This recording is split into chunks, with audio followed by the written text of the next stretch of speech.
যতক্ষণ পর্যন্ত আমাদের এই যে ঘটনা ঘটেছে, এই লজ্জাজনক ঘটনা ঘটেছে, তার সমাধান না হবে ততক্ষণ পর্যন্ত আমরা শিল্পী সমিতির কোনো নিউজ করব না। আমরা বয়কট করলাম।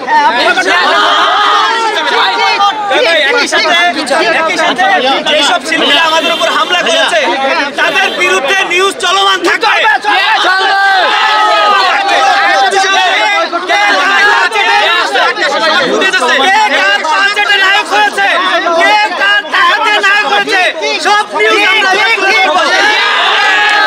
জয় চৌধুরী এবং আলেকজান্ডার বোস শিল্পী সমিতির এখন কার্যনির্বাহী পরিষদের সদস্য, শিবা সানু কার্যনির্বাহী পরিষদের সদস্য না, কিন্তু শিবা সানুকে আজীবনের জন্য শিল্পী সমিতি থেকে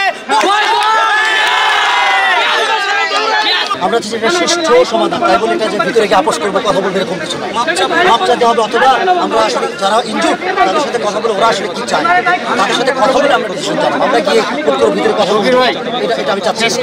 এখানে 5টা দাবি আসছে, 4টা দাবি ছিল আর একটা দাবি করে ইনক্লুড করা হয়েছে।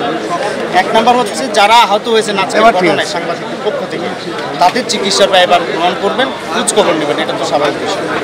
তারপর এখানে নাম আসছে বেশ কয়েকজনের, তাদের মধ্যে হচ্ছেন শিবা সানু ভাই, জয় চৌধুরী ভাই, আলেকজান্ডার ভাই, ওনাদের নাম একদম সরাসরি আসছে। তো এইখান থেকে সবার যে দাবিটা ছিল যে শিবা সানু যেহেতু কমিটির সদস্য না, তাকে আজীবন সদস্যপদ তার স্থগিত করতে হবে। পরে আবার এখানে আলোচনা আসছে যে আজীবন না 2 বছর, তো এটা আমরা 2 বছর উল্লেখ করে দিয়েছি। আর জয় চৌধুরী এবং আলেকজান্ডার যেহেতু কমিটিতে আছেন, তারা এই কমিটিতে থাকতে পারবে, তাদের পদত্যাগ করতে হবে, হ্যাঁ তাদের কমিটির সদস্যপদ বাতিল করতে হবে। যদি তারা থাকেন ইন্ডিভিজুয়ালি, এই দুজনের নিউজ আমরা সবসময়ের জন্য বয়কট করব। এটা হচ্ছে আমাদের সবার পক্ষ থেকে দাবি ছিল। 3 নম্বর হচ্ছে ক্ষয়ক্ষতির পূরণ প্রমাণসহ আমরা আমাদের ক্যামেরা নানান সেটা আমরা তাদের প্রমাণ আমাদের যে তদন্ত কমিটির প্রতিনিধিরা থাকবেন তাদের কাছে দিবেন, দিলে সেটা নিয়ে আমরা কথা বলবো, প্রমাণসহ সেটা নিয়ে না দেয় তাহলে আমরা সেটা বলে আসছি যে যেহেতু একজন রিপোর্টারের দায়িত্ব থাকে ক্যামেরা তার যাবতীয় যন্ত্রপাতি সে যদি এটার ক্ষতিপূরণ না পায় তাহলে সেটা নিয়ে মামলা করবে, তার তো চাকরি হারাতে পারবে না। আরেকটা হচ্ছে প্রেস বিজ্ঞপ্তি দিয়ে সবাই সম্মিলিতভাবে শিল্পী সমিতির পক্ষ থেকে একটা প্রেস বিজ্ঞপ্তি দিয়ে আজকের ঘটনা নিয়ে দুঃখ প্রকাশ করে ক্ষমা প্রকাশ করে।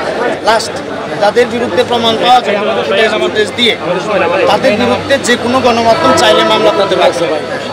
এই বিষয়ে শিল্পী সমিতি কোনো ভেটো দিতে পারবে। আমরা 24 ঘন্টার আলটিমেটাম দিয়ে এটা আজকে দিয়ে আসবো। 24 ঘন্টার মধ্যে আমরা সব রকম নিউজ থেকে শিল্পী সমিতি বিরত থাকবো। এরপরে এখান থেকে যে সিদ্ধান্ত আসে আমরা সেটা সবার একটা, যেহেতু সবাই ফেসবুকে আছি, অনেকগুলো গ্রুপে আছি, সবাইকে জানাই দিই। এখানে প্রায় 25 জনের মতো নাম আসছে যারা আহত, তাদের নাম নিছি, অজ্ঞাত নাম আর আছে 10 হয় নিচে আরও কেউ থাকে আপনারা বলবেন, সেটা আমরা অ্যাড করব। শিবা সানু ভাইয়ের সঙ্গে মিঠুন আল মামুনের একটা ঝামেলা। শিবা সানু ভাই বলছে যে উনি মারেন নাই, মিঠুন আল মামুন চিৎকার করে সবাইকে জোর করছে, আর মিঠুন আল মামুন যে মায়ের খাইছে সেটা তো আমরা সবাই দেখছি। মিঠুন আল মামুনকে কে মারছে সেটা তদন্ত করা হচ্ছে, নিশ্চয়ই সেটা প্রমাণ পাবে, কারণ ফুটেজ তো সবার কাছে আছে।